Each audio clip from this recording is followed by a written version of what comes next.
को जीभ लपलपा रही है, समझ रहे हो ना। टन टना टन टन पर ले ऊपर से चल गई छक्का। वाह क्या सीन है। सोलर पैनल, सोलर लगा होता पौधों में, जो अरे कहना क्या चाहते हो। बिना चबाइए ठूस लेते एकदम हल्दी हल्दी, मतलब जल्दी जल्दी करके। सोसरी मुची रे हुआ, अरे बाल लगे हम का लग रहा है रे, ये होठ में लगा लो। कौन कौन हो तो हमें लगे छे, ये तो सुसरी लग रहा है। हेलो स्टूडेंट, तो आज हम बात करने वाले जीव विज्ञान, वो भी आपको जो है भारती भवन बुक से है।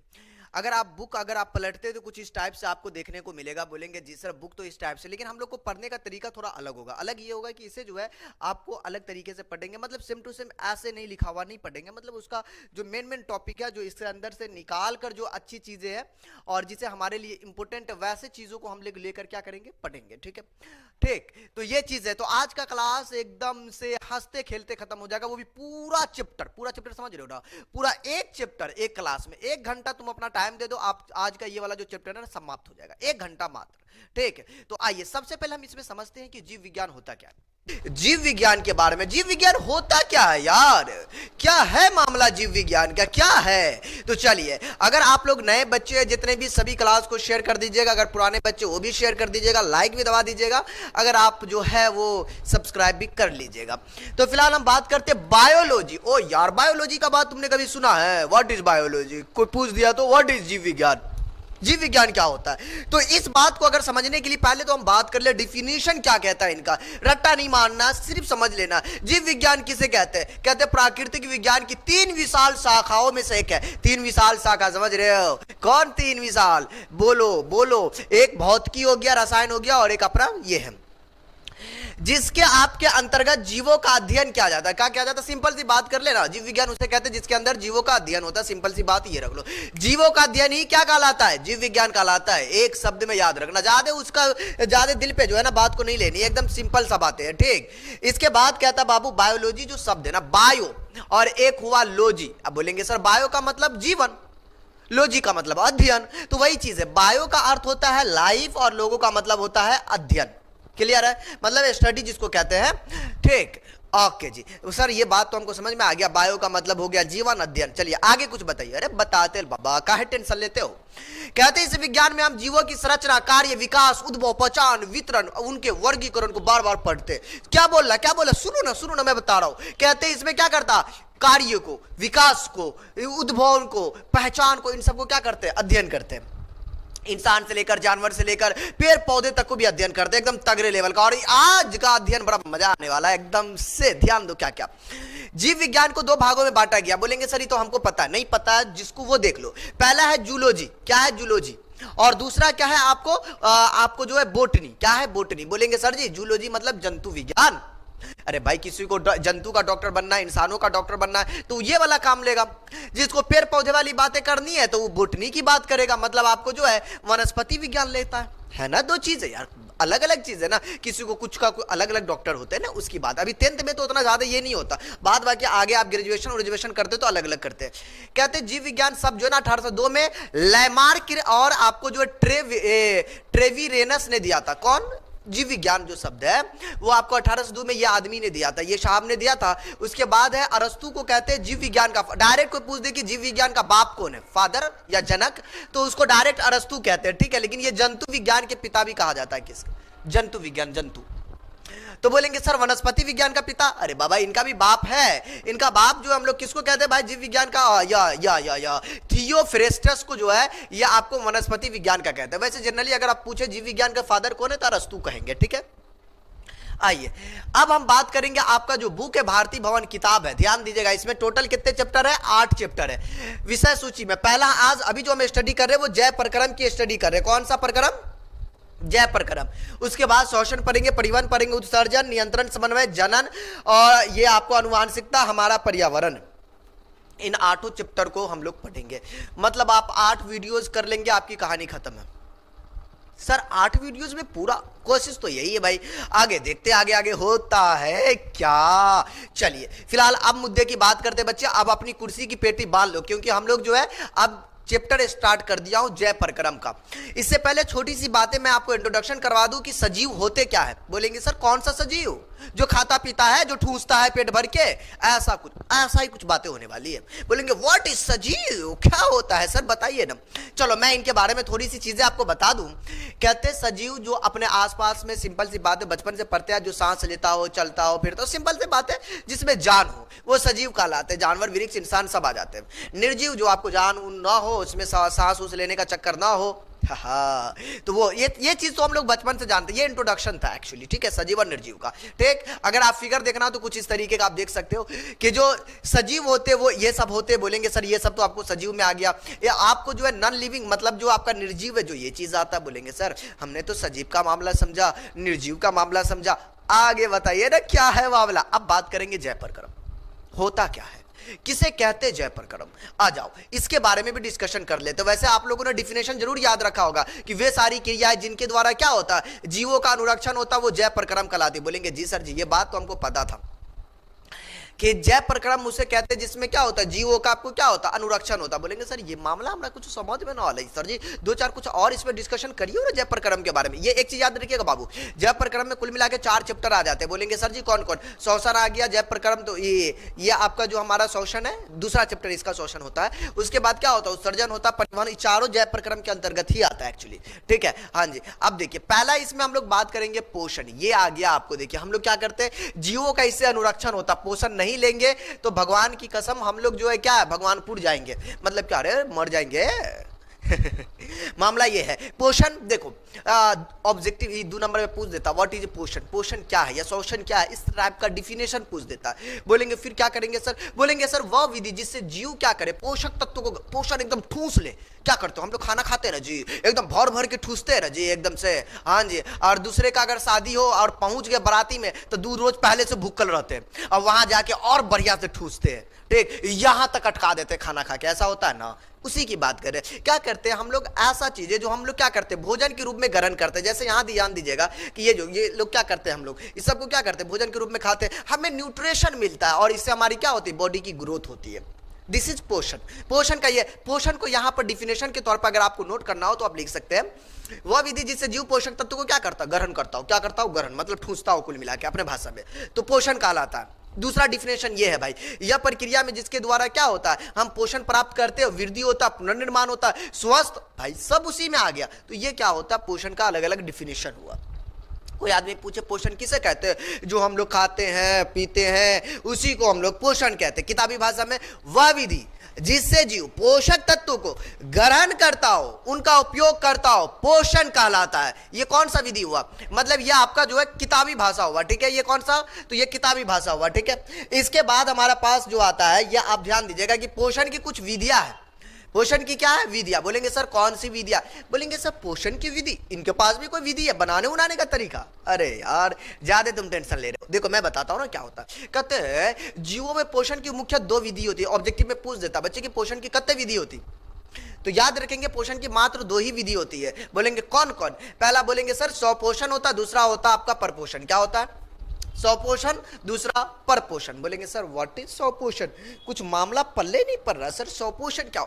ओ भाई मैं बताता हूं, टेंशन मत लेना, स्वपोषण के बारे में मैं बताऊंगा, परपोषण के बारे में मैं बताऊंगा। होता क्या है देखो, ये 2 नंबर में भी पूछ देता, ऑब्जेक्टिव में रहता ही है। बोलेंगे क्या, इनमें से कौन स्वपोषी जीव है, ऐसे ऑब्जेक्टिव पूछ देता, कसम से बोल रहा हूं।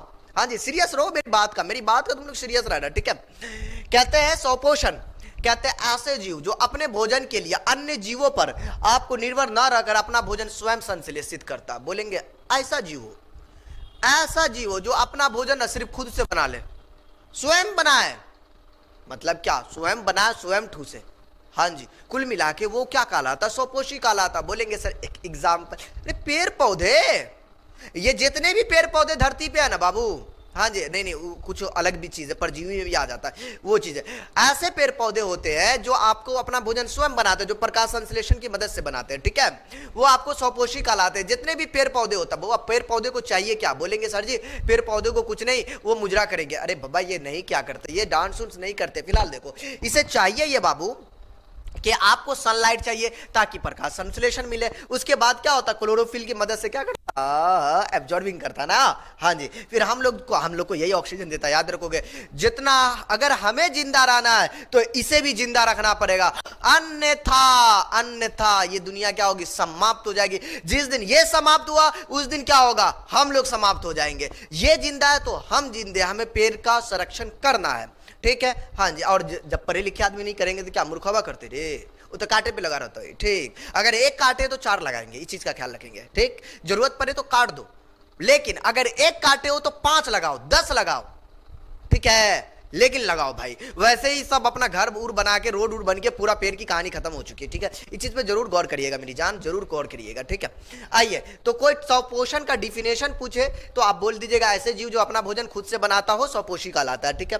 एक तो डिफिनेशन ये हो गया भाई इसका, और आपको परपोषण है, क्या है दूसरा पार्ट था क्या, परपोषण। बोलेंगे सर परपोषण किसे कहते हैं, बोलेंगे सर ये बात हमने नहीं समझा, इसका जस्ट उल्टा होगा स्वपोषी का। कहते वह विधि जिसमें जीव अपना भोजन स्वयं संश्लेषित नहीं करता हो, ठीक, और किसी ना किसी रूप में अन्य जीवों पर निर्भर रहता हो, चाहे इंसान हो, चाहे जानवर हो, चाहे अमरबेल हो, लेकिन वो पौधा है वो सब क्या है, परपोषण है। लेकिन परपोषण के पास 3 बच्चे। बोलेंगे सर बच्चा भी 2 ही था, अरे बाबा वो बच्चा नहीं यारो, परपोषण के प्रकार होते 3, ठीक है। तो ये परपोषण एक्चुअली जो होते हैं आपका 3 प्रकार के होते हैं। पहला आपका होता है मृतजीवी पोषण, क्या होता, मृतजीवी, उसके बाद परजीवी, उसके बाद प्राणिसम पोषी, ठीक। हाँ जी, तो ये जो 3 टाइप्स के परपोषण होते हैं, ये 3 प्रकार हुआ, पार्ट हुआ 3 परपोषण का। आप बोलेंगे सर क्या, मैं बोलूंगा कि मृत जीवी में कौन आता, परजीवी में कौन होता, प्राणी संपोषी में कौन आता है, इन पर डिस्कशन करते हैं। देखिए डिस्कशन ये करना है मेरे दोस्त, ध्यान से सुनिएगा। मृत जीवी पोषण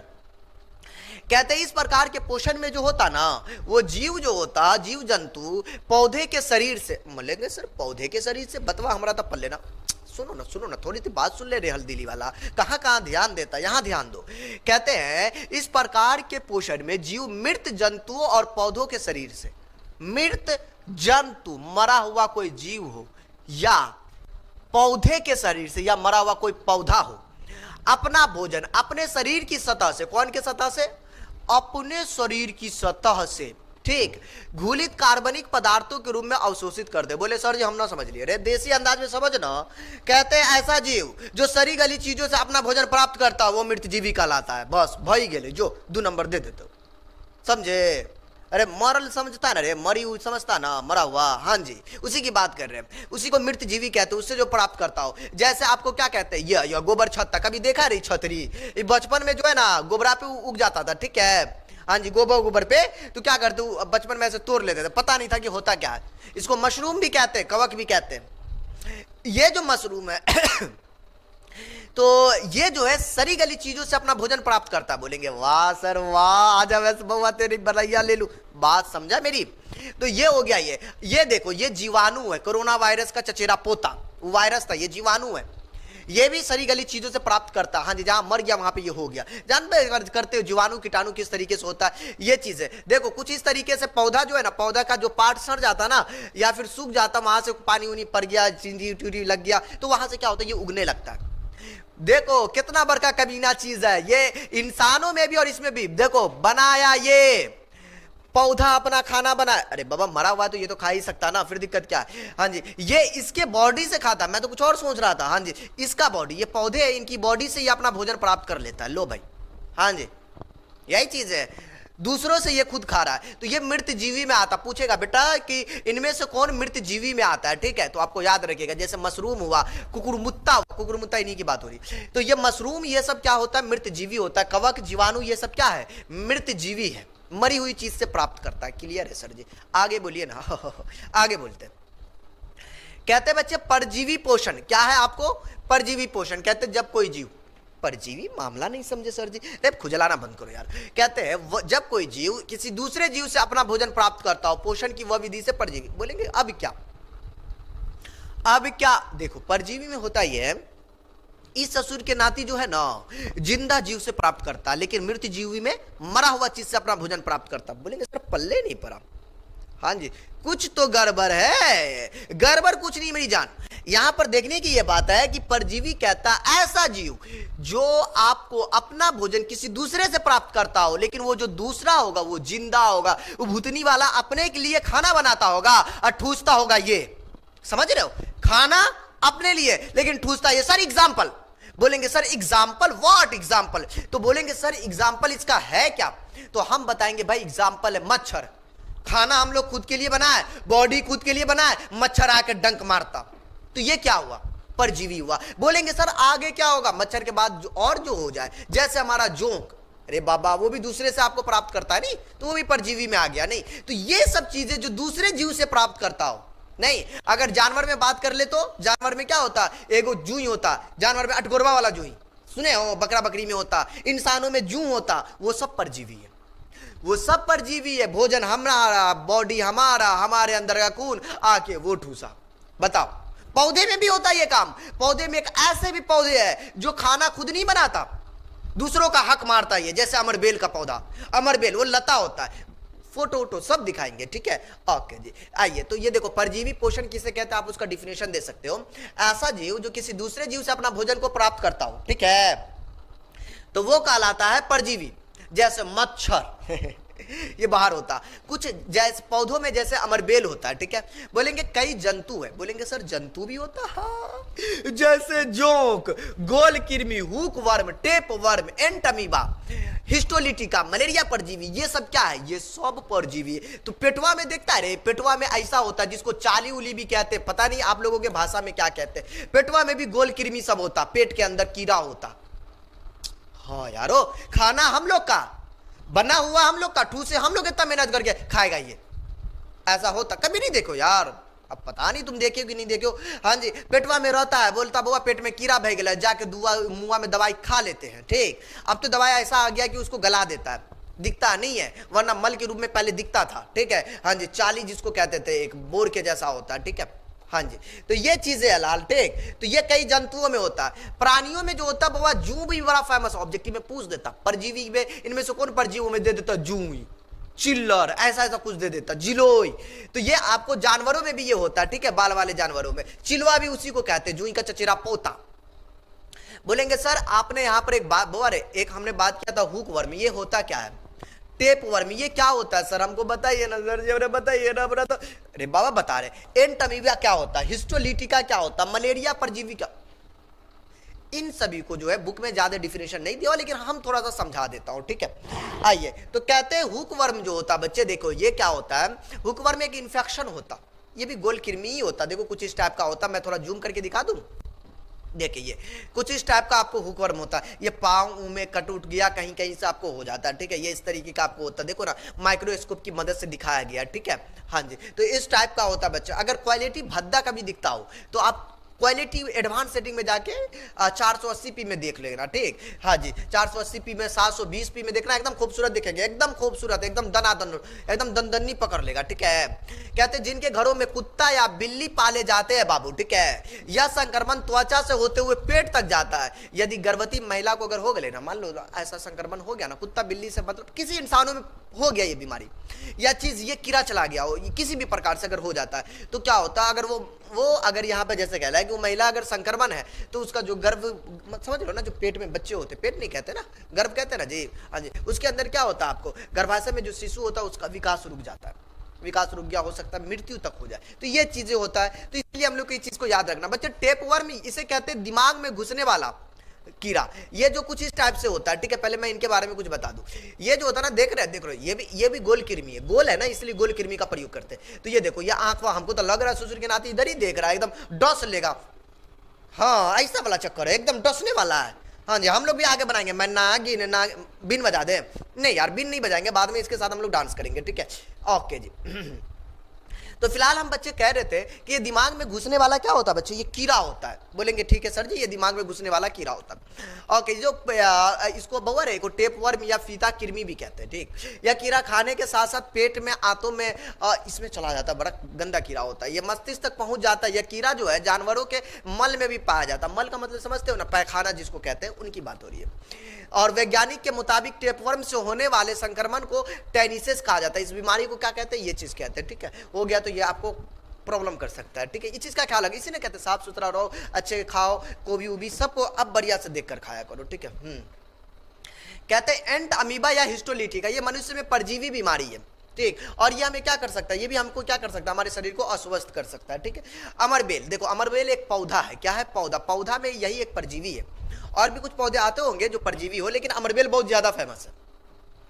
ये क्या करता है अमरबेल, एक प्रकार की लता है जो बबूल और कीकर बेर की जाल से लिपटी होती। भूतनी वाला कितना खतरनाक होता, तो हल्के में मत लेना इसको।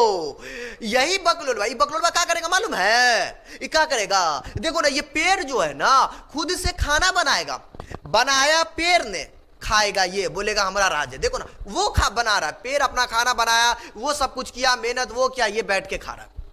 हाँ जी, इंसानों में भी ऐसा होता ना यार, मेहनत कोई और करता, आके कोई और हक मार लेता, ऐसा करता है ना जी। वैसा यहां पर भी एक चीज है, समझो, ये ऐसा अमरबेल लता है ना, ये किसी दूसरे जीव का, मतलब किसी दूसरे पौधे पे बैठकर ये अपना भोजन खा लेता, ये नहीं बनाता।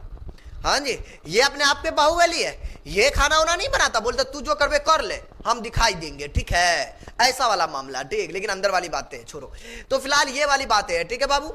आइए, इसके बाद हमारे पास आता बच्चे इसमें प्राणी संपोषण। क्या आता बच्चे, प्राणी संपोषण। कहते हैं ये भाई ये क्या है मामला प्राणी संपोषण का, कहते सुनो ना, कहते वह विक्रिया, बोलेंगे सर ये तीसरा प्राणी वाली बात है, हम लोग भी आते हैं ना जी, हाँ चलिए। कहते वह क्रिया जिसमें जीव अपना भोजन ठोस, ठोस का मतलब जो करा होता, करा रूप में, या फिर तरल के रूप में, तरल मतलब लिक्विड फॉर्म में हो, लिक्विड पानी जैसा हो, थोड़ा सा गीलापन हो, ग्रहण करते उसे प्राणी संपोषण कहते हैं। ऐसे जीव प्राणी संभोजी भी कहलाते हैं, जैसे अमीबा, ये अमीबा भी उसी में आ गया, मनुष्य अमीबा एक कोशिकीय जीव में है, मेढक हो गया, इंसान हो गया, अदरवाइज जानवर हो गया। ये क्या है, आपको प्राणी संपोषण है। ये दूसरे भोजन तो प्राप्त करते हैं, लेकिन किसी दूसरे जीव से, किसी दूसरे को मार के खाते हैं, खुद से तो नहीं बनाते ना, प्रकाश संश्लेषण की मदद से ना बनाते जी, नहीं। बोलेंगे ठीक है सर जी, तो ये चीज है, तो याद रखेंगे प्राणी संपोषण क्या बोलेंगे, ऐसा जीव जो अपना भोजन ठोस या तरल के रूप में ग्रहण करते हैं, ठीक है, तो वो क्या कहलाते हैं बच्चे, आपको आपको आपको प्राणी संपोषी कहलाते हैं, बोलेंगे ठीक है, जिसमें इंसान भी आता है, ठीक है, इंसान मतलब हम लोग आते हैं यार। आइए अब बात करेंगे बच्चे पौधों में पोषण, ये अगला टॉपिक है, पौधों में पोषण। किसमें है, पौधों में पोषण, हाँ जी। तो पौधों में पोषण का क्या है मामला, बोलेंगे सर मामला हमरा का तो कुछ समझ में ना बता, अब खेल हम करेंगे और ध्यान से सुनिएगा जी, ठीक है, हाँ ठीक है, सुनिए। कहते हैं पौधों पोषण के आधार पर उन पौधों को स्वपोषी कहा जाता है, बोलेंगे सर पोषण के आधार पर उन पौधों को स्वपोषी कहा जाता है, कौन सा, हाँ मैं बताता हूं। कहते हैं जो अपना भोजन स्वयं बनाते हो उसे क्या कहते हैं, स्वपोषी कहते हैं, स्वपोषी, स्व मतलब स्वयं, मतलब स्वयं, जो स्वयं अपना भोजन तैयार करता हो उसे क्या कहेंगे, स्वपोषी कहेंगे, ठीक। आइए, कहते वे पौधे जो प्रकाश संश्लेषण नहीं कर पाते, बोलेंगे सर कैसे फिर जीता होगा, हाँ देखो ना, पौधों में पोषण मेरा टॉपिक है, पौधों में पोषण। पौधे में पोषण कैसे होता, किस प्रकार होता, किस तरीके से होता, इस मुद्दे पर डिस्कशन करेंगे मेरे दोस्त, बोलेंगे ओके सर। आइए, कहते हैं कि आपको पौधे में भी पोषण के लिए दो चीज है, एक तो मृत जीवी होता, मरी हुई चीज से कोई प्राप्त करता हो, दूसरा होता आपको परजीवी, जैसे अमरबिलवा था ना जी, हाँ जी। देखिए कहता है मृत जीवी पौधे अपना भोजन जो है सड़े गले चीजों से प्राप्त करते, जैसे गोबर छत्ता, देखे थे ना छतरी, समझ रहे हो ना, हाँ जी छतरी, ठीक है। तो वो छतरी वाला जो पौधा होता है उसी की बात हो रही है, समझे। परजीवी कहते हैं जबकि परजीवी पौधे अपना पोषण के लिए एक दूसरे पौधे पर क्या होते हैं, एक दूसरे पौधे पर आश्रित रहते, एक दूसरे पौधों पर ये आश्रित रहते, समझ रहे हो, हाँ जी। जैसे अमरबेल, अमरबेल को हमने देखा था, ये ऐसा पौधा है कि किसी दूसरे पौधों से अपना भोजन, लेकिन ये जिंदा में है, और ये गोबर छत्ता मरे हुए की बात करता है, ये मरे हुए चीजों से प्राप्त करता है, ठीक है, गोबर छत्ता। क्लियर है बाबू, बोलेंगे ठीक है सर जी क्लियर बा। आइए आगे की कहानी अब इसमें हम लोग चलते हैं, ठीक है, ओके सर जी। अब बात होगी बच्चे प्रकाश संश्लेषण क्या है, ये भी 2 नंबर में पूछ देता डिफिनेशन के तौर पर भी कि प्रकाश संश्लेषण क्या है, व्हाट इज प्रकाश संश्लेषण। प्रकाश संश्लेषण के बारे में आप हमें कुछ ना कुछ समझा दे, ऐसा क्वेश्चन कर देता, तब कैसे बनाएंगे भाई, तब कैसे बनाएंगे, ठीक है। आइए, तो इस मुद्दों को भी हम लोग क्या करते हैं, डिस्कशन कर लेते हैं कि प्रकाश संश्लेषण होता क्या। कहते हैं कि प्रकाश संश्लेषण सूर्य की ऊर्जा की सहायता से। बोलेंगे अब क्या सरजू मम्मा, चांद मामा को तो समझ लिए, सूरज मम्मा, अरे सूरज मम्मा को छोड़ो यार, सब मम्मे होगा। कहते हैं सूर्य की ऊर्जा की सहायता से, जो सूरज होता ना जी, उसकी ऊर्जा की सहायता से जो है ये क्या करता, बोलो ना, उसकी ऊर्जा की सहायता से ये प्रकाश को ग्रहण करता। मेरी बात ध्यान से सुनना, अगर तुम्हें इसे बढ़िया से समझना है तो मेरी बात अच्छे से सुनो। अगर अच्छे से समझ जाओगे तो किसी भी प्रकार का प्रॉब्लम नहीं होने वाला है, हम पे आप यकीन रखो। कहते हैं कि ये जिसमें आपको जो है प्रकाश संश्लेषण में अकार्बनिक अणु, सर पल्ले ना पल्ले, ऊपर से चल गई छक्का, छक्का गेलो कि नो बॉल गेलो, नो बॉल। कार्बन डाइऑक्साइड, बोलेंगे सर मामला नहीं समझे। जल, बोलेंगे नहीं समझे। पादप मतलब पेड़ पौधे की बात हो रही, कोशिकाओं में स्थिरीकरण कार्बनिक अणु ग्लूकोज के रूप में होता। अब बताइए देसी अंदाज में, कहता बाबा कि जो पौधे सूरज से जो है ना अपना रोशनी प्राप्त कर लिया, जमीन से पानी प्राप्त कर लिया, उसके बाद ये लोग ने भोजन अपना बनाना स्टार्ट किया, ठीक है। उस भोजन में पहले तो उनको पड़ गया कि आपको कार्बन डाइऑक्साइड, क्या बोला था बाबू, जैसे अकार्बनिक अणु में जो हुआ ना, अकार्बनिक अणु में कार्बन डाइऑक्साइड, बोलेंगे ठीक है सर जी। उसके बाद क्या बना, बोलेंगे सर जी उसके बाद आपको जो है उसके बाद जल, ये दोनों चीज की जरूरत पड़ गया। तो इन दोनों चीज से जरूरत पड़ने के बाद और सूरज की रोशनी की जरूरत, तीन चीज हुआ, एक सूरज की रोशनी, कार्बन डाइऑक्साइड, जल, तीन चीज से उसने अपना भोजन बनाया। उस भोजन को ग्लूकोज कहा गया। क्या कहा गया, ग्लूकोज, पौधे का भोजन, या फिर उसी को कार्बोहाइड्रेट बोलिए, उसमें बदल देता, जिससे वो अपनी बॉडी को तरक्की देता, बढ़ता है, मोटा होता है, चौड़ा होता है, और फिर उसके बाद दंदन आता, दंदनी पकड़ लेता पौधों को भी। नहीं, वो एक ही जगह पे रहता, इंसानों की तरह दंदन आता नहीं है। कहते हैं अब देखो, जिस प्रक्रिया के द्वारा, दूसरा डिफिनेशन, अगर आपको इच्छा हो कि नहीं सर जी हमरा ऊ वाला ना ई वाला, कोशिश करिएगा एग्जाम में वही वाला लिखना, वो थोड़ा सा अच्छा लगता है। वह प्रक्रिया जिससे पौधे अपना भोजन जो है ना तैयार करते हैं, उस मूलभूत प्रक्रिया को प्रकाश संश्लेषण कहते हैं। हो गया डिफिनेशन तय, बोलेंगे जी सर जी। अगर पूछ दिया तो 2 नंबर में तो पकड़ के जो ना आंसर लिख डालेंगे, ठीक है, ठीक है। आइए, ये आप ये इसको याद रखिएगा, ये फिगर को कहते हैं अगर कार्बन डाइऑक्साइड में जल को जोड़ दिया जाए, कुल मिला के उसको क्या चाहिए, कार्बन डाइऑक्साइड में जल चाहिए। बोलेंगे या ना था बाबू, सूर्य का प्रकाश तो मिल ही जाता है जी, ठीक है, उसको क्या चाहिए, कार्बन जल चाहिए। ये दोनों यही ना यार, कार्बनिक अणु भोजन बनाने के लिए। तो कार्बन डाइऑक्साइड प्रकृति से मिल गया, वायुमंडल से मिल गया, जल आपको यहां से मिला, बोलेंगे इन दोनों से मिलके, लेकिन उसमें चाहिए सूर्य का प्रकाश। बोलेंगे ठीक है। तो सर ये नीचे बट्टा में क्लोरोफिल है, बट्टा में नहीं रे यार, इसकी उपस्थिति में है।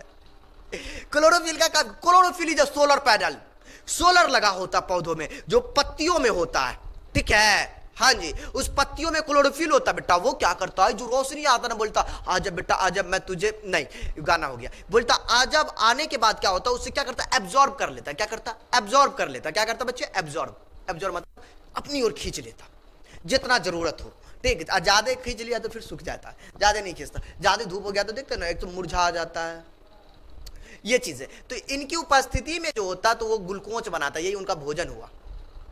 और ये ऑक्सीजन जो बना, ये इंसान अदरवाइज जानवर उनवर जो है आपको ग्लूकोज मतलब ऑक्सीजन, हम लोग ऑक्सीजन ग्रहण कर लेते ना यार, ये चीज है। फिर उसके बाद जल जो है, जल भी बनाता है, ठीक है, जो अपने जरूरत में पूरा कर लेता है, ठीक है।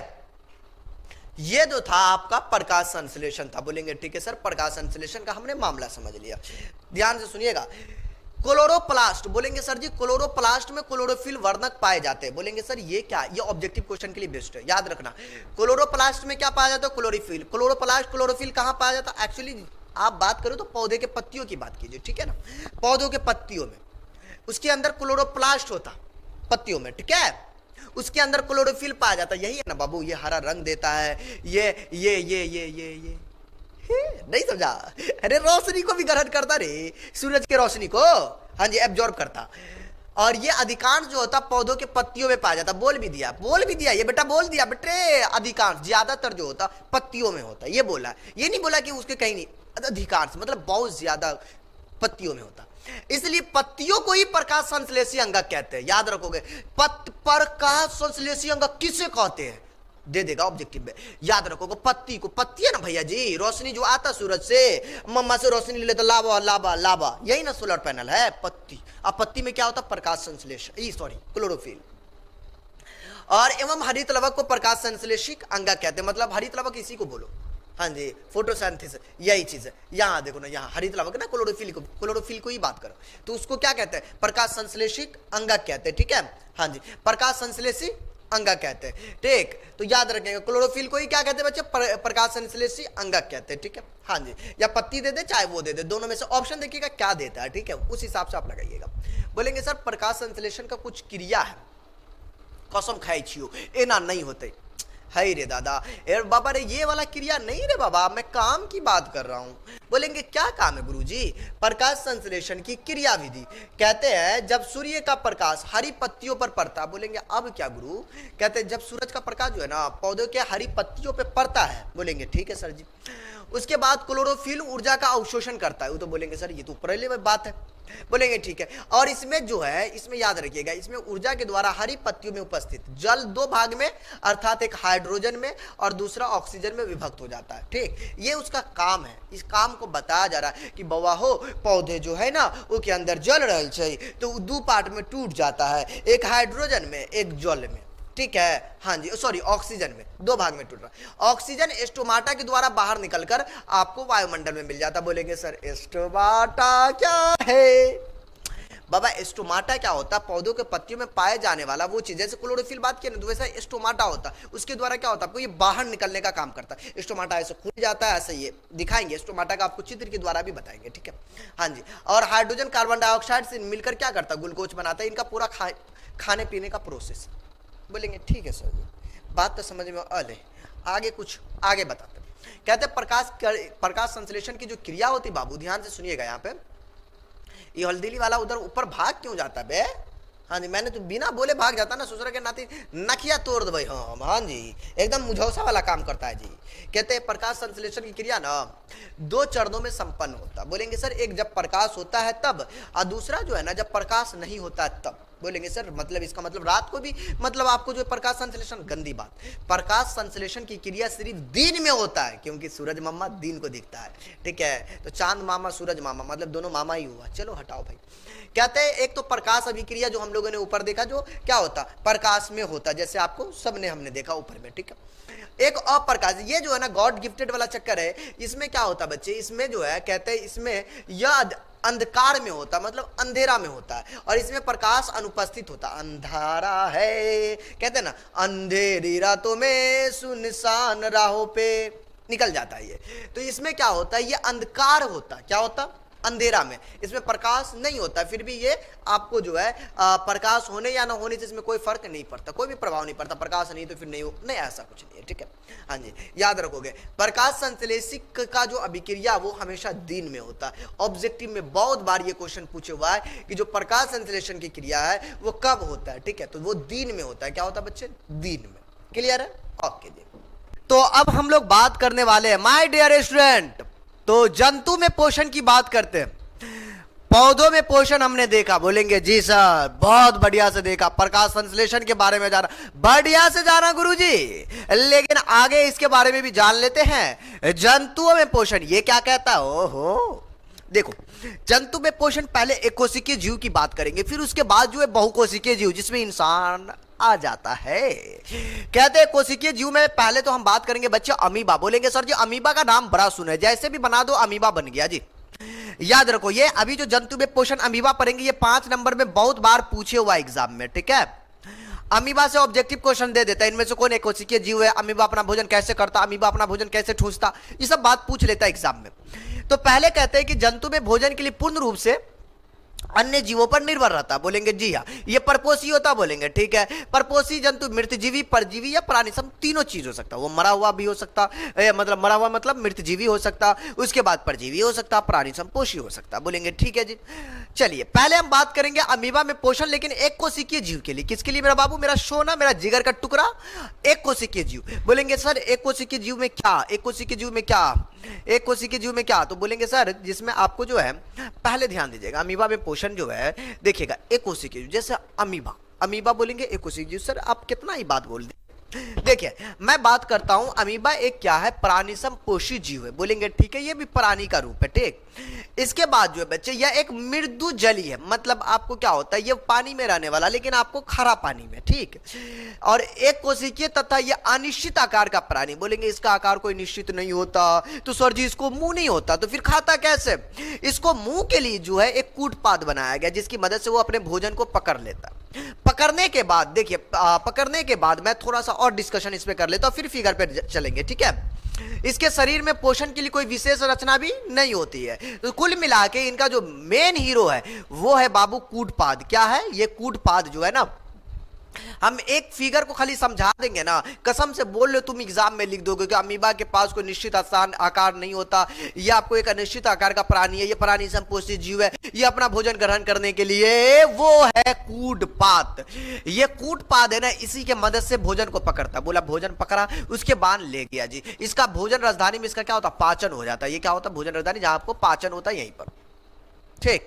बोलेंगे ठीक है गुरुजी। अब बात करेंगे इसमें, बाबू ध्यान दीजिएगा। अब देखिए अमीबा में जो है ना, असल में ये बात आपको अगला टॉपिक में लिखा होगा कि अमीबा के पास तो कोई अपना आकार नहीं होता, तो जब भोजन ठूसा है तो उसको निकालेगा भी। जब बउआ खलियो इंसान अगर खाता है तो उसके बाद निकालता भी है ना भाई, मल के रूप में। तो भोजन जो है आप उसका नाम कर ले अमीबा, वो भी तो निकालता होगा किसी ना किसी रूप में। इंसानों में तो है भाई एक रास्ता भगवान दिया हुआ है, लेकिन आपको जो है अमीबा में कोई रास्ता नहीं है। ये क्या करता, अपनी बॉडी के कहीं पर से भी क्या करता है, एक छोटा सा छेद जैसा ऐसे करके कुछ बना लेता, यहां पे धीरे धीरे अपने भोजन को आगे खिसकाता, खिसकाते खिसकाते वो बाहर करता, बाहर करने के बाद संपूर्ण रूप से क्या करता, ये बाहर कर देता। और ये रियल अमीबा देखिएगा तो कुछ इस टाइप से दिखता, जैसे लग रहा हमको कोई आइलैंड हो, कोई टापू हो। तो ये रियल अमीबा हुआ, ये टापू जैसा दिख रहा ना, ये रियल अमीबा है। तो अब अमीबा आपका खत्म हो गया, समझो, ठीक है। मैंने जो बता दिया ना बस यही है, और इसी को जो है आप देखिए लिखा होगा, देखिए अगला टॉपिक में यहां तक हमने बात किया था, बोलेंगे ठीक है जी। कूटपातों की मदद से भोजन ग्रहण करता। अगला में कहता अमीबा का भोजन क्या है, ये भोजन के रूप में शैवाल को लेता, शैवाल का छोटा छोटा टुकड़ा, बैक्टीरिया, इन सबको ये ग्रहण करता। इनका ये क्या हुआ, भोजन हुआ। इसी को ये क्या करता, चप्ट करता। बोलेंगे ठीक है जी। कहते हैं भोजन जो है जब अमीबा के बिल्कुल नजदीक होता तब अमीबा भोजन के चारों ओर क्या करता बच्चे, कूटपादों का निर्माण करता है, तेजी से बढ़ाते हैं और भोजन को पूरी तरीके से क्या कर लेते, चारों तरफ से घेर लेते। बोले आ गलो शिकार, आ गलो शिकार, और एकदम बढ़िया से घेर लेता है, ठीक है। उसके बाद कहता है धीरे धीरे कूटपादों को जो है अपने नजदीक लाकर, मतलब नजदीक ऐसे कूटपाद होता ना, ऐसा लाकर नजदीक में लाकर एकदम अंदर ग्रहण कर लेता है। ये बातें लिखा हुआ है, ठीक है। और इस तरह क्या करता बच्चे, वो अपना एक भोजन राजधानी का निर्माण करता, ठीक है। और जिसमें भोजन के साथ साथ क्या होता, जल होता, फिर उसके बाद इनका भोजन उसमें पचता उचता, सब वही चीज है, ठीक। ओके जी। तो कुल मिला के ये जो बात है ये आप कह सकते हो, ठीक है। अब बोलता अमीबा अपना भोजन जो है शरीर से बाहर निकालने के लिए, ये भी कोई निश्चित आकार नहीं है, ठीक है, निश्चित स्थान नहीं है, और ये किसी भी स्थान से एक अस्थायी तौर पर, जैसे कूटपाद बनाया उसी प्रकार से कहीं से भी क्या करता, अमीबा अपने भोजन को निकाल देता, मतलब मल को, कुल मिला के, ठीक है। तो मल को बाहर करता। अगर 5 नंबर में ये क्वेश्चन पूछता अमीबा के बारे में मेरे दोस्त, तो याद रखिएगा, तो अमीबा का पोषण यहां से आप स्टार्ट कीजिएगा और यहां तक लिख दीजिएगा, 5 नंबर आपको दे देगा, ठीक है। आपको अपने भाषा में लिखना, अमीबा एक प्राणी संपोषी जीव है, इसमें जो है किसी भी प्रकार का निश्चित आकार नहीं होता, ये अपना भोजन कूटपादों की मदद से चारों तरफ घेर घार के उसे क्या करता, पकड़ता, फिर भोजन को अंदर ग्रहण करता, उसके बाद जो है भोजन राजधानी का निर्माण होता। अमीबा अपना भोजन को जो है ना, या अपने मल को जो है बाहर निकालने का कोई निश्चित आकार नहीं, निश्चित स्थान नहीं होता है, वो किसी भी स्थान से जो है आपको क्या कर लेता, वो अस्थायी तौर पर वो आपको क्या कर लेता, मल को बाहर निकाल देता है। ये देसी अंदाज में हुआ, ठीक है। अब जो है आप किताबी भाषा में भी लिख सकते, लेकिन ये जो भाषा सबसे आसान भाषा है मेरे दोस्त, सबसे आसान भाषा है, ठीक है। हाँ जी, आइए। कहते हैं अमीबा में अपचय भोजन जो है, अमीबा में अपचय भोजन के शरीर से हो गया यार, अमीबा तो हो गया। इसका एक और है बच्चे, पैरामीशियम है। क्या बच्चे, पैरामीशियम। बोलेंगे सर पैरामीशियम ये भी एक कोशिकीय जीव है, लेकिन इसका आकार जो होता है ना बच्चे, बोलेंगे सर इसका आकार, मतलब इसका आकार जो होता है एक चप्पल के आकार का होता है। कभी चप्पल खाए हो, मतलब चप्पल खाने के बाद चप्पल तो पहनते ही है ना, हाँ जी, तो वो होता बच्चे पैरामीशियम में भोजन के अंतर्गत शरीर का एक निश्चित स्थान होता है इसमें, लेकिन एक स्थान होता है जैसे मुंह होता ना रे, जैसे मुझौसा के पास मुंह, तोरा पास मुंह हो ना, इसी को खाता ना जी, वैसा ही पैरामीशियम में क्या होता है बच्चे, निश्चित स्थान होता है, ठीक है। ओके जी, जो कोशिका मुख या साइटोस्टोम कहते हैं, साइटोस्टोम, कोशिका का, ये कोशिका मुख, मुख का मतलब मुंह जिससे वो खाता होगा, या फिर इसका ये आपको जो है साइंस में बात करें तो साइटोस्टोम ठीक कहलाता, और ये सीलिया में लगातार होने वाले गति को भोजन के कणों की कोशिका के मुख की ओर ले। अब बोलो, देखो देखो देखो, कभी देखे हो यार, देखो मैं बताता हूं, ये हुआ सीलिया, ये क्या करता, एक्चुअली ये डांस करता होता, मतलब ये इसकी मदद से क्या करता, भोजन को नजदीक, भोजन के कण को नजदीक लाता है, ठीक है। और उसके बाद क्या करता है, ये अपने अंदर की ओर ले जाता है, यहां से यहां तक का जो स्थान है ना, समझो कि इसका कोशिका का, ये समझो एक तरीके का ये मुख है, मुख मतलब मुंह, ठीक। और यही पैरामीशियम होता है। पैरामीशियम के बारे में ज्यादातर नहीं पूछता, लेकिन अमीबा बहुत ज्यादा फेमस है। ये आपको 3D रियल पैरामीशियम हुआ, जिसको आपको दिखाया गया, ये रियल पैरामीशियम है, ठीक है। ये देखो, ये रियल पैरामीशियम है, लगता है जैसे कि चप्पल सच का लग रहा है जी, किसी का होगा, हमको तो ये लगता है कि नैया हो, पनिया जहाज जिसको कहते हैं, हमको तो ऐसा फीलिंग देता है। आपको कैसा फीलिंग देता है वो आप जानते हो, ठीक है। ओके जी, तो ये बातें थी बच्चे, ये आपका था आपको कोशिका मतलब आपको पैरामीशियम के बारे में। अच्छा, इसमें कुछ एक्सटर्नल नॉलेज की बात है तो इसे देख लेते हैं। कहते हैं अमीबा का दूसरा नाम क्या है, ये क्वेश्चन एक्चुअली है। तो अमीबा एक वैज्ञानिक और जीन्स नाम है जीनस नाम है जिसे अमीबा प्रोटिस कहा जाता है, जीनस या फिर अमीबा प्रोटिस कहते हैं, दूसरा नाम हुआ है। अमीबा की खोज सर्वप्रथम 1674 में एक डच वैज्ञानिक ने किया था, और इसके बाद जो लीवेन हॉक के और एंटनी वॉन, ठीक, उन्होंने एक साधारण सूक्ष्मदर्शी का उपयोग करके, सूक्ष्मदर्शी मतलब माइक्रोस्कोप का मदद से, तालाब के पानी में अमीबा को देखा था और उसका तस्वीर खींचा था, ठीक है। और वॉन लिवोन हॉक को सूक्ष्म विज्ञान का क्या कहा जाता है, जनक कहा जाता है। इसीलिए याद रखिएगा, ये क्लास 8 में भी आपने पढ़ा होगा कि ये जो आपका जो है लिवेन हॉक जो है, इसे सूक्ष्म विज्ञान का फादर कहा जाता है, मतलब बाप कहा जाता है, बाप बापे होता है। क्लियर है। तो अभी हमने देखा अमीबा में पोषण, ठीक है, बोलेंगे सर अब, लेकिन अब ऐसा नहीं होगा, अब हम बात करेंगे जंतु में पोषण नहीं, इंसानों की बात करेंगे मेरे दोस्त।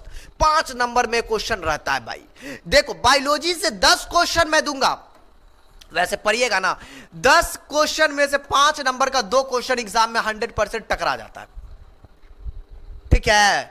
आइए तो याद रखिएगा, अगर बायोलॉजी में साइंस में बेहतर करना तो इस चीज को जरूर याद रखिएगा। तो हम मनुष्य का पोषण की बात करेंगे, तो पहले पोषण मतलब पाचन तंत्र की हम लोग बात करेंगे, ठीक है, आहार नाल इन सब की बात करेंगे। बड़ा प्यारा कॉन्सेप्ट हो, कसम माता रानी की कही छी, बढ़िया से समझेंगे। देखो समझ लेते हैं एकदम 3D अंदाज में। कहते बवा हो मनुष्य का पाचन हो कैसे होता है, पहले दे डायरेक्टर बोला वो पाचन तंत्र क्या है, तो वो आप जवाब दीजिएगा क्या। कभी कभी पूछता आहारनाल की लंबाई क्या, वो आप जवाब दे सकते हैं। मनुष्य का पाचन कहाँ पूर्ण रूप से होता है, तो ये आपको जवाब देना पड़ेगा। ये सब ऑब्जेक्टिव क्वेश्चन है। लेकिन 5 नंबर में बेटे ऐसे नहीं पूछता, बोलता मनुष्य के आहारनाल का सचित्र वर्णन करें। 100 लगा दिया मतलब चित्र के साथ ये लिखना भी पड़ेगा। अगर वो 100 नहीं लगाया, चित्र बोल रहा है, तो सिर्फ चित्र बनाएंगे। हाँ आइए, लेकिन नॉलेज के लिए भी और बढ़िया से डॉक्टर बनना है ना जी, झोला छाप अच्छे डॉक्टर बनना है। कहते हैं मनुष्य का पाचन तंत्र में भोजन के जटिल पोषक पदार्थ व बड़े अणुओं को, क्या बोलता वो, बड़े अणुओं को जो है विभिन्न रासायनिक क्रियाओं और एंजाइम की सहायता से सरल छोटे व घुलनशील अणुओं में बदलना पाचन कहलाता है। कहते हैं कि बोला जाता है भोजन का जो जटिल पोषक, भोजन ग्रहण करते ना यारो, उसका जो जटिल चीजें, मजबूत चीजें, उनको क्या करता है, ये आपको जो है छोटे व घुलनशील, मतलब एक जो चिपचिपा पदार्थ तोड़ मोड़ कर मरोड़ कर जो है ना छोटा करना पाचन कहलाता है, ठीक है। हाँ जी, तब ना पेट में जाके भोजन पहुंच गेल। कभी कभी बड़का बड़का गोटा भी खा लेते ना जी, हाँ जी, बिना चबाइए ठूस लेते एकदम हल्दी मतलब जल्दी जल्दी करके, तो वैसा वाला चीज है ना, तो पेट में चल जाता ना जी, उसको भी गला देता ना, गलाने का मतलब उसको भी क्या करता, छोटे छोटे एकदम महीन कर देता, ठीक है, ताकि मल के रूप में बाहर आ जाए, ये चीज है। तो देखो बच्चे, मनुष्य का आहारनाल, ये आपको पूछेगा 5 नंबर में, मनुष्य के आहारनाल का सचित्र वर्णन करे या चित्र वर्णन करे, 5 नंबर का क्वेश्चन एग्जाम में दे सकता है, ठीक है। और तगड़े लेवल का क्वेश्चन रहता है, एकदम तगड़े लेवल का, एकदम प्यारा सा क्वेश्चन रहेगा, अगर आप दिल से इसको पढ़ते हो तो बोलेंगे ठीक है सर जी। आइए देखिए, पहली बात है मनुष्य का आहारनाल की अगर बात करें ना बच्चे, तो यह एक कुंडली जन्म कुंडली का नाम सुना है, बोलेंगे जी सर जी तो सुने हैं, पत्रा उतरा जब दिखवाते पंडित जी को ना, तो वहां पर भी छोड़ो, वो अलग बात है। फिलहाल जो मैं बात कर रहा था बच्चा जन्म कुंडली के बारे में, कि ये 8 से 10 मीटर होता, पचौनी उचौनी भी कहते हैं, अतरी उतरी भी कहते हैं जी। 8 से 10 मीटर की ये लंबाई होती, कितने मीटर की? 8 से 10 मीटर। बोलेंगे सर जी इसीलिए तो इतना लंबा होता, 32 गज के अतरी छो, ऐसा ऐसा कभी कभी कोई एग्जाम्पल दे देता, ठीक। और यह मुख गुहा से शुरू होता, कहां से? मुआ से शुरू होता, और जो है वो मल द्वार तक फैली होती। मल द्वार मतलब जहां आपको पैखाना का रास्ता होता है, लास्ट पोजीशन, वहां तक क्या होता है? ये आपको रहता है, ठीक है। हाँ जी, ध्यान से समझना, डॉक्टर बना के छोड़ेंगे नहीं तो कम से कम झोला छाप जरूर बनोगे। आ जाइए, कहते हैं आहरनाल के विभिन्न भाग हैं। पहला तो बात कर ले, मुंह से शुरू होता, यहीं से ना पहले ठूसा जाता, मुआ में खाता, पिटवा में जाता। हाँ जी, तो पहले मुखगुआ, मुखगुआ में दांता होता है, ये बहुत बढ़िया रोल निभाता है, याद रखोगे। ग्रास नली, हाँ हाँ, ये ग्रास नली, फूड पाइप जिसको कहते हैं। छोटी आंत, जहां भोजन, यहाँ भोजन समाप्त, भोजन का पाचन यहीं पे खत्म हो जाता है, ये खत्म हो जाता है, क्या होता है? यहाँ पे खत्म हो जाता है। छोटी आंत में भोजन का पाचन समाप्त हो जाता है। अक्सर पूछता अरे भोजन का पाचन कहाँ संपूर्ण होता? तो छोटी आंत में, ठीक है, रट्टा मार लो इस बात को। बड़ी आंत, उसके बाद क्या है? इसकी बड़ी आंत है। बड़ी आंत में फिर जाने के बाद जो है मतलब वहां तक पहुंचा रहता है, उसके बाद क्या होता है? मल के रूप में जो है वक्ती तौर पर आपको बाहर आता है, ठीक है। लगातार कुछ हो रही होता, लगातार तब होता है जब जुलाब हो जाए, ठीक है। हाँ, तब लगातार होने लगता है। उसके बाद एक गुदा, बच्चे गुदा ये आपका लास्ट पोजीशन होता है, ठीक है, जहां आपको क्या होता है? आप जो पखाना करते हैं वो वाला लास्ट पोजीशन होता है गुदा। क्या कहते हैं उसको? गुदा कहते हैं। क्या कहते हैं? गुदा भी कहते हैं। तो ये चीजें, ये आपका इनका लास्ट पोजीशन हुआ। बोलेंगे सर अभी क्या है मामला? पहले तो हम लोग मुंह की बात करते हैं। भोजन का पाचन, एग्जाम में ऑब्जेक्टिव में पूछेगा, भोजन का पाचन कहां से शुरू होता मेरे दोस्त? मुंह से शुरू होता। खत्म कहां पे होता? तो छोटी आंत में खत्म होता। ये दो बात जरूर याद रखिएगा। अब चलते हैं मुखगुआ। मुखगुआ हरनाल का पहला भाग है। मुखगुआ हरनाल का पहला भाग है। यहीं से गालिया उलिया बोलते ना, मतलब खाते यहीं से ना, इसमें खाते ना, इसी में ना चिबाते। यह ऊपरी तथा निचले जबड़े से घिरा होता है। एक जबड़ा ऊपरा आ एक नीचा, है ना, दो जबड़ा है ना भैया। हाँ जी, मुखगुआ के बंद करने के लिए दो ऊपरी तथा निचले मांसल होठ होते। या होठ हो ना, लिप होठ हो ना रे, या देखना होठ हो मांसल वाला, ठीक हो। हाँ जी, इसी में ना लिप्पा लगाता है, एकदम से पकड़ के पोत पात करते। अरे लिपस्टिक इसी में ना पोतते रे, पते नहीं है बच्चा सबके। हाँ, तोरा कैसे पता हो? तो जो लगाते उनको मालूम है ना। हाँ, कहते हैं मुखगुआ में जीभ तथा दांत होते हैं। इसके अंदर क्या होते हैं बच्चे? जीभ होता है और दांत होता है। अब देखो एग्जाम में पूछा तो मुखगुआ लिखिएगा। मैं नॉलेजेस के लिए दांत क्या होता है इनके बारे में थोड़ा डिस्कशन कर लेते हैं। बोलेंगे सर दांत 32 गो होता, आगे थोड़ा भी दांत और जीभ के बारे में डिस्कशन करेंगे, ठीक। अगर 5 नंबर में पूछे तो अब ये वाली बातें नहीं लिखेगा, अभी थोड़ा सा इसको डिस्कशन करते हैं जीभ और दांत के बारे में, ठीक है। हाँ जी, ये कौन सोसरी मुची रे? अरे बाल लगे हम कहाँ लग रहा है? ये होठ में लगा लो, कौन कौन हो? तो हमें लगे छे, ये तो सोसरी लग रहा है। चलो बाद में बात करेंगे, इस पर डिस्कशन करेंगे। गंभीर मुद्दा है, इंटरनल वाली बातें आराम से करेंगे डिस्कशन। कहते हैं जीभ, इंग्लिश में क्या होता है इसको? टंग। टन टना टन टन टन तारा, गाना सुने हो ना जी। हाँ जी, कहते जीभ मुखगुआ के फर्श पर स्थित एक मांसल रचना है। अच्छा, हम नहीं चीरेंगे, अंदर है फोटो। इसका अगला सिरा व स्वतंत्र तथा पिछला सिरा फर्श से जुड़ा होता है, ठीक है। बोलेंगे मामला तो समझे नहीं सर जी। जीभ की ऊपरी सतह पर कई छोटे छोटे अंकुर होते हैं जो स्वाद पहचानने में बड़ा मजा आता है। वही स्वाद आपको पहचानता है कि स्वाद कलिया भी कहते हैं उसको, ये कि आपको जो है खट्टा है कि मीठा है कि कड़वा है कि कैसा, वही बताता। कभी कभी स्वाद कलिया जो है ना आपका बुखार उखार लगने से खराब हो जाता है, तो टेस्ट अलग कर देता वो, जिन्हें स्वाद कलियां कहते हैं। और इन्हीं स्वाद कलियों के द्वारा मनुष्य को भोजन के विभिन्न स्वाद जैसे मीठा है, खारा है, खट्टा है, कड़वा है ज्ञान होता है। और जीभ की अपनी गति के द्वारा भोजन को क्या करता? निगलने में मदद करता। याद रखना, जीभ देखो कितने खतरनाक चीज है। सोच लो, याद रखना दुनिया में जो है ना सबसे खतरनाक अपने होते हैं। हाँ जी, जीभ के चारों ओर है ना कभी कभी जो है ना अपने ही क्या करते हैं? काट लिया करते हैं। जीभ जो है ना कभी कभी दांत के नीचे भी आ जाया करते हैं। कैसे सोचो कितना हम लोग बोलते हैं, कैसे बचता होगा दांत से? क्या भगवान ने बनाया हो यार, सैल्यूट है यार, किस तरीके से बनाया है, सोच रहे हो। अब चलिए, ये होता बच्चे, देखो करवा कहां पे लगता है? देखो यहां वाला पार्ट में अगर आपका भोजन को रखिएगा ना डायरेक्ट, तो ये करवा बताता स्वाद में कि ये करवा होगा। और इस जगह पे आपको क्या बोलेगा? खट्टा होगा, तो यहां पर बताएगा, ठीक है।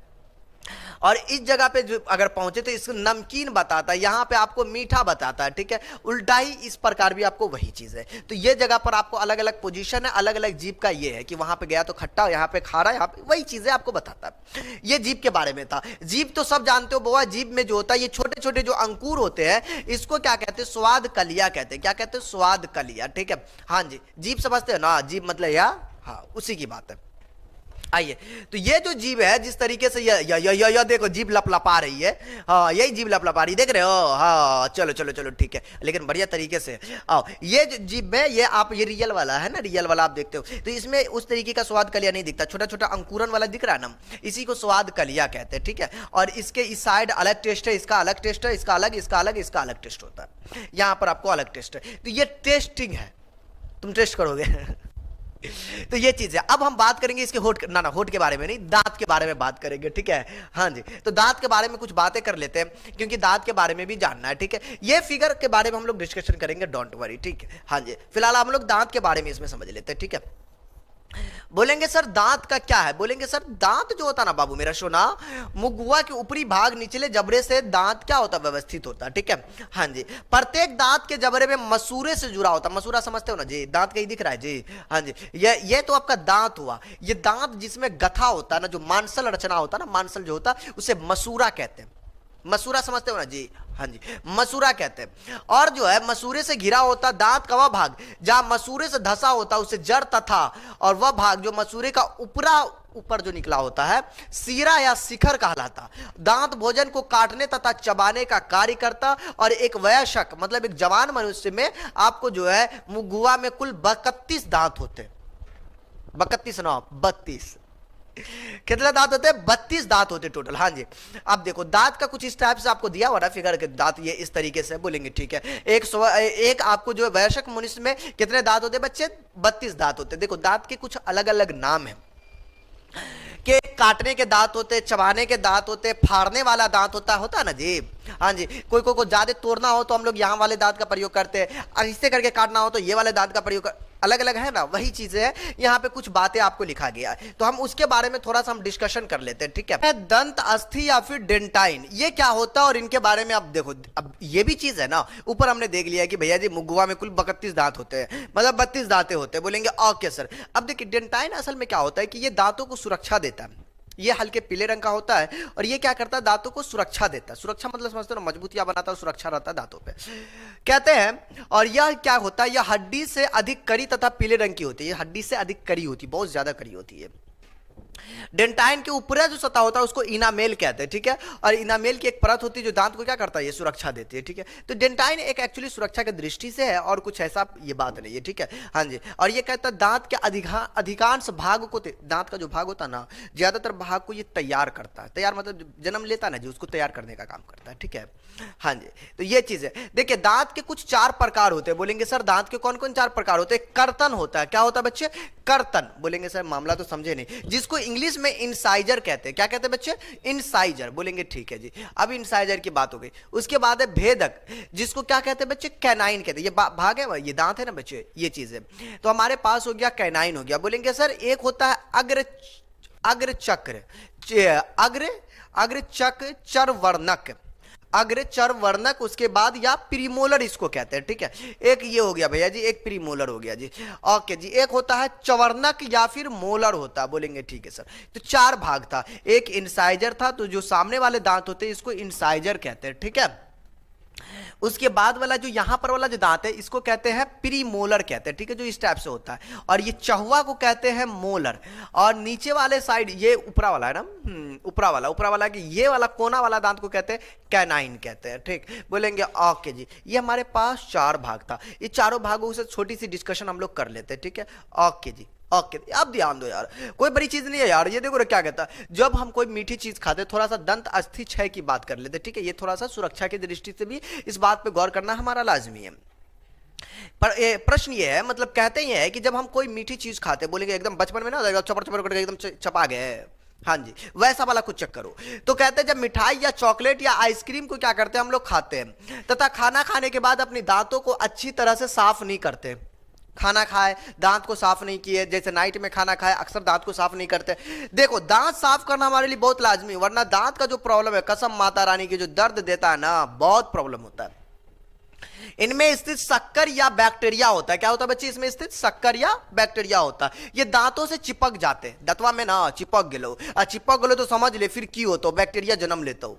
उसके बाद है रासायनिक क्रिया करके एक अम्ल बनाते हैं और यह अम्ल दांतों की बाहरी परत पर क्या होते हैं, उसे नरम बना देते, मतलब धीरे धीरे नरम करते रहते उस परत को, और धीरे धीरे उस स्थान पर छिद्र बन जाता है। छिद्र मतलब छेद हो जाता है, जिसे दंत अस्थि क्षय कहते हैं, जो इस टाइप से हो जाता है। देखोगे अगर कोई बच्चा हो जिसको देखो दंत में कुछ इस टाइप से हो जाता है, नहीं दांत को खराब कर देता है, और उस जगह पर अगर दांत खराब हो गया तो समझो कि दांत फिर दर्द देना स्टार्ट होता है। और दांत का दर्द बोला जाता है बहुत खतरनाक होता है। देख रहा है इस सुसरी को दर्द हो रहा है, लग रहा है देखो जवाने लग रही है और इसको दर्द हो रहा है, देख रहा है दांत पकड़ के एकदम लेके बैठी हुई है, समझ लो इनके साथ क्या हाल होता होगा। तो ये चीज है, इसका जो दर्द वाला जो चक्कर है ना, दांत का दर्द, वो बहुत खतरनाक होता है, इसलिए हमें इस चीज का ख्याल रखना।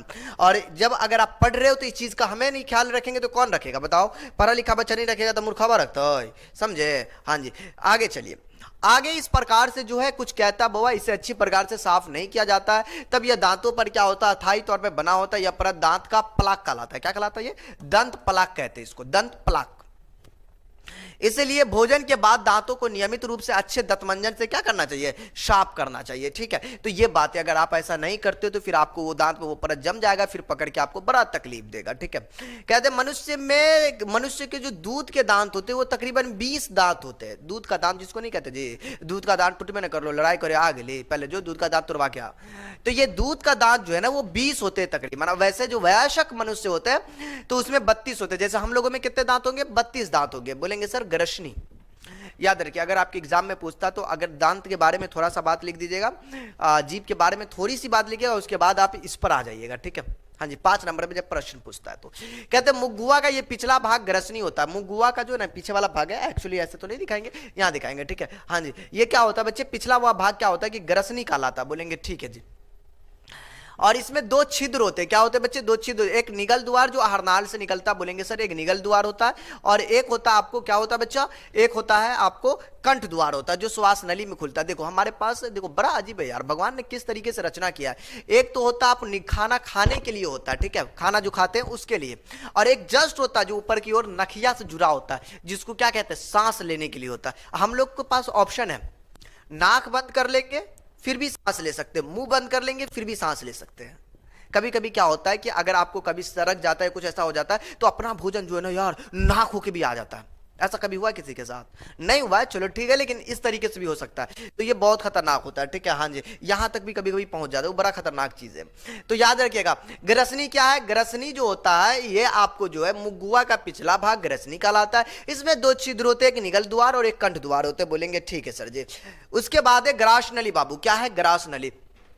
Food pipe. बोलेंगे सर ये वाला जो है एकदम पाइप जो बनल है, एकदम गोल गोल एकदम नचल है पाइप, ऐसा ही कुछ समझो पाइप होता है, ठीक है। कहते हैं मुगुआ के लार से सना हुआ भोजन, पहले तो क्या होता है भोजन मुंह में आया, मुंह में आने के बाद वो कुचाया, एकदम कुचा गया, एकदम पकड़ के रगड़ दिए वहां पे। उसके बाद मुंह में कुचाने के बाद जो है ना वो यहां से जाएगा, यहां से जाएगा। कभी कभी भोजन अटकियो जाता है तो आह करके भेजते, तो वहां पर कर्माकुंचन का काम होता है, ठीक है, अटकने की जगह पे।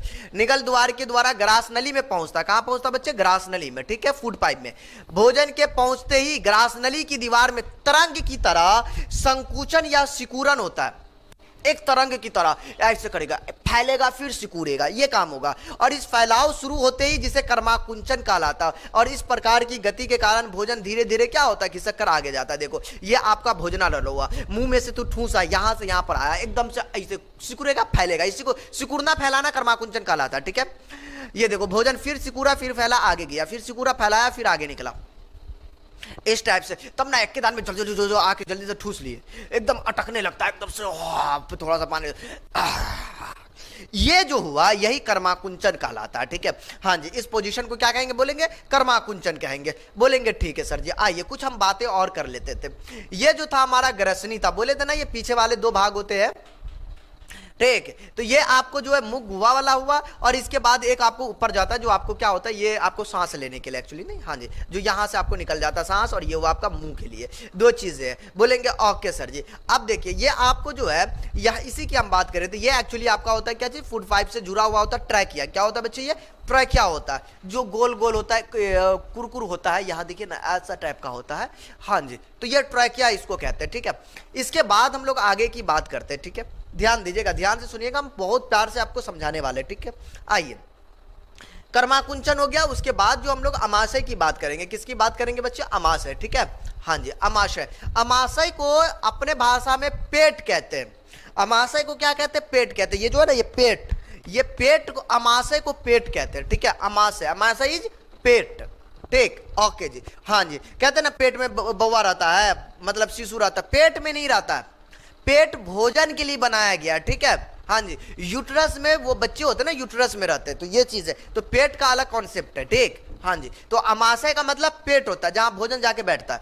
यह एक चौड़ी थैली जैसी रचना होती है। बोलेंगे सर कैसा रचना होता है ये, तो आप ध्यान दीजिएगा, कुछ इस टाइप से रचना होता है। भैया जी आ जाइए इधर, ये देखिए पेट को दो भाग करके दिखाया गया, एक भाग ये, एक भाग ये। सर अच्छे से दिखाए ना, हाँ जी, ओके जी, यहाँ ध्यान दीजिएगा, मैं ऊपर से आपको दिखाता हूँ पेट को थोड़ा बढ़िया लेवल का। यही होता है पेट, यही होता है अमाशय। देखिए है ना अमाशय, ये जुड़ा हुआ है, ये ग्रास नली है, फूड पाइप है, इसके अंदर ही ट्रैकिया होगा जो इस तरीके से होता है। बोलेंगे ठीक है सर जी, यहाँ पर देखिए ये अमाशय है। बोलेंगे ओके सर जी, यहाँ से ट्रैकिया आ जाता है। हाँ जी, कहते हैं अमाशय है, ये देखो यहाँ से ये जो पोजीशन है ना अमाशय का, ये पेट हुआ। ठीक है, इसको 3 भाग में बांटा जाता है। अब तीनों भाग को हम बताएंगे, ठीक, और बढ़िया से समझाएंगे ये किस तरीके से ये भाग होता है। देखिए ट्रैकिया को अगर आप ध्यान से देखिएगा तो कुछ इस टाइप से ट्रैकिया होता है, ध्यान दीजिएगा, है ना। ये देखो मैं बोला था ना कुछ इस टाइप से जो है क्या होता है, आपको मुड़ा हुआ पार्ट होता है, ये ट्रैकिया होता है। ठीक है, श्वास नली मतलब आपको जो है श्वास प्रणाली एक्चुअली है, ये चीज है।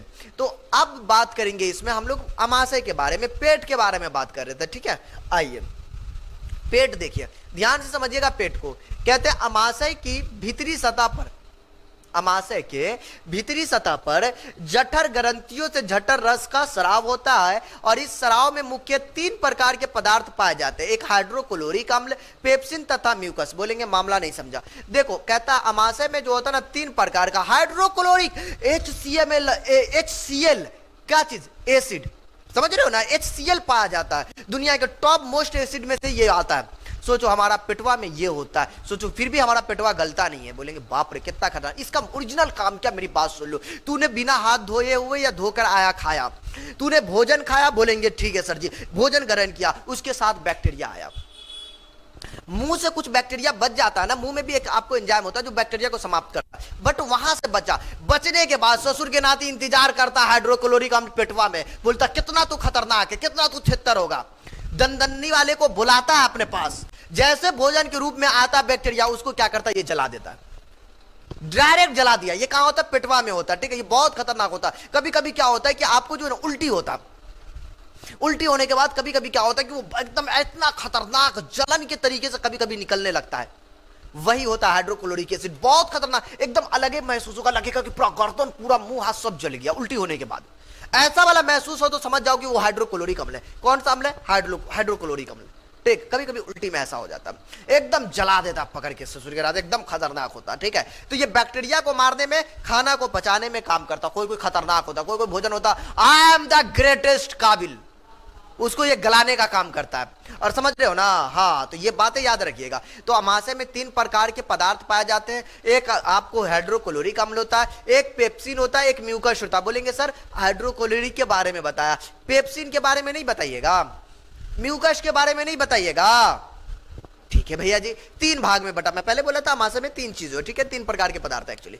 पहला देखिए हाइड्रोक्लोरिक अम्ल जो होता, मैंने अभी तो जैसे बताया था, यह आपको जो होता एंजाइम की क्रिया कर तथा भोजन के साथ आने वाले बैक्टीरिया को नष्ट करने में सहायक होता है। इसके बाद पेप्सिन जो होता है, अभी जस्ट पेप्सिन की बात किए थे, पेप्सिन भोजन के प्रोटीन को, देखो ना, पेप्सिन भैया जी जो है भोजन के प्रोटीन को पर कार्य कर उसे पेप्टोन में बदल देता है। क्या करता बच्चे, याद रखोगे, मतलब ये जो हमारा पेप्सिन है ये क्या करता, जो प्रोटीन होता ना उसे क्या करता, आपको जो है आपको पेप्टोन में बदल देता। आप बोलेंगे फिर क्या होगा, फिर आएगा म्यूकस का काम आएगा, फिर बोलेंगे म्यूकस क्या करेगा, ये हल्दीली वाला क्या करेगा रे, ये कुछ ना करता हो। देखना ये थोड़ा सा सुरक्षा प्रदान करता है। कहता है अमाशय की दीवार तथा जठर ग्रंथियों को हाइड्रोक्लोरिक अम्ल, हाइड्रोक्लोरिक अम्ल जानते हो ना जी, HCl, एंजाइम में पेप्सिन से सुरक्षित करता है। क्या करता है बच्चे, क्या करता, सुरक्षित करता है।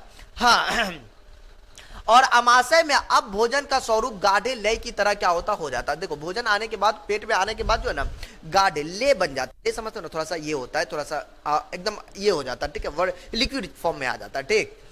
और जिसे काइम कहते हैं, क्या कहते हैं, काइम कहते हैं। और काइम अमाशय के पाइलोरिक छिद्र के द्वारा क्या होता है, छोटी आंत में पहुंच जाता है। और ये छोटी आंत में जो है पाचन होता है, यहाँ पे पाचन समाप्त हो जाता है। छोटी आंत में संपूर्ण रूप से पाचन समाप्त होता है। छोटी आंत में याद रखेंगे, छोटी आंत में क्या होगा, पाचन को एकदम समाप्त हो जाएगा, कुछ हो ना, गेले गेले हो गए, कहानी खत्म, जो टाइट फीस, ठीक। अब इसके बाद निकलने की बात होगी।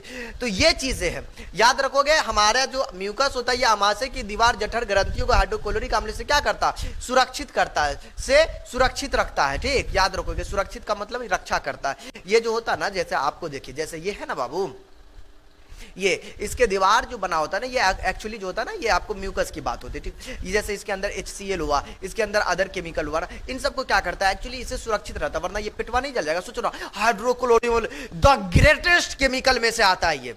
किसी के फेसवा पर डाल दिया जाए तो फेसवा का तो नाम ही याद आ जाए, कहानी खत्म है। ऐसे आप HCl को नहीं खरीद सकते हो, हाँ जी, समझे।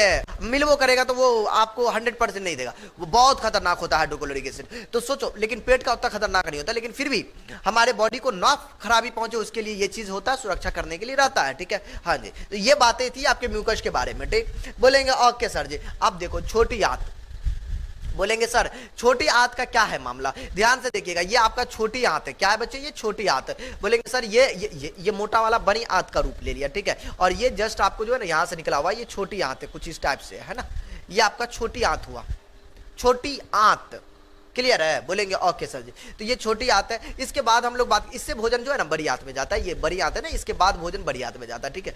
अब ध्यान दीजिएगा, कहते हैं छोटी आंत जो होता है ना आहारनाल का सबसे लंबा भाग है। सबसे लंबा भाग कौन है बच्चे, छोटी आंत, आहारनाल का। आहार, आहार मतलब जो आहार खाते हो, नाल मतलब रास्ता, उसका ये सबसे लंबा भाग है। इसकी लंबाई लगभग 6 मीटर होती है तथा चौड़ाई 2.5 सेंटीमीटर होती है। कितने मीटर, 6 और 2.5, 6 मीटर लंबाई होती है, 2.5 मीटर मोटाई होती है, मोटाई पाइप की। इसके 3 भागों ग्रहणी, जेजुनम तथा इलियम होते हैं। कहते हैं ये 3 भाग में बटा होता है, ग्रहणी होता है, जेजुनम, इलियम होते हैं। छोटी आंत में भोजन का क्या होता है बच्चे, पाचन को क्रिया पूर्ण होती है। याद रखिएगा, यहाँ पाचन की क्रिया पूर्ण होती है, इसके बाद भोजन नहीं पचता है, क्लियर है। बोलेंगे ठीक है सर जी। अब देखिए बड़ी आंत की बात है, तो अब बड़ी आंत की हम लोग बात करते हैं, ठीक है।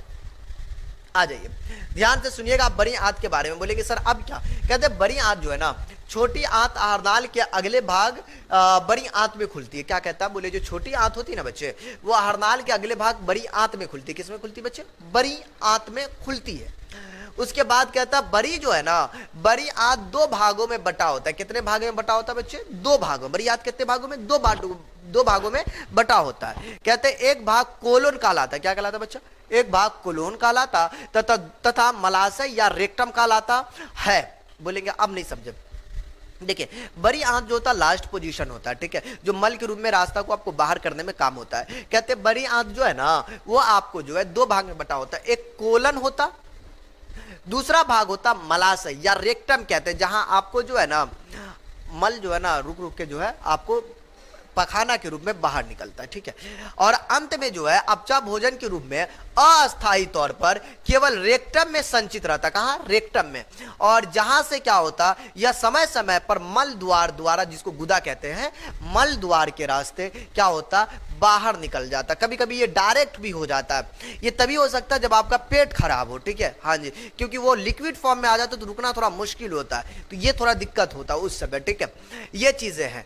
अब देखिए यहां पर जो होता है, ये आपका बड़ी आंत हुआ। ये क्या हुआ बच्चे, बड़ी आंत हुआ, ये वाला पाइप बड़ी आंत हुआ। और ये आपका क्या होता है बच्चे, रेक्टम। एक्चुअली यहां पर आ गया, यहां पे आने के बाद क्या होता है बच्चे, यहां पे आके ये बैठा होता है। एक्चुअली फूड पाइप, ये पाइप में, सॉरी फूड पाइप बोल रहे यार, बड़ी आंत ना, इसके अंदर तो रहता है। ये धीरे धीरे क्या होता है कि आपको जो है, जैसे आपको क्या होता है, कहते हैं ना कि भाई हमको बाथरूम लग गया, तो आपको उस पोजीशन पे क्या होता है कि यहां तक आके वो बैठा होता है। इसके बाद आपको प्रेशर आता है कि भाई हमें जो है ना वॉशरूम जाना है, नहीं, तो वहां पर आपको पता चलता है। उसके बाद क्या होता है कि आपको ये लास्ट वाला जो पोजीशन होता है उसको गुदा कहते हैं। क्या होता है? गुदा। ये लास्ट पोजीशन होता है, ठीक है, हाँ जी, ये गुदा होता है। उसके बाद क्या होता है, आपको ये लेटरिन के रास्ते क्या होता है, आपका मल बाहर निकलता है। तो आज हमने पढ़ा बच्चे जय परक्रम का जो था पहला चैप्टर था, और वो चैप्टर में आपको जो हमने पढ़ा ये चीज है, और मुझे यकीन है कि ये क्लासेस आपको अच्छा लगा होगा, ठीक है।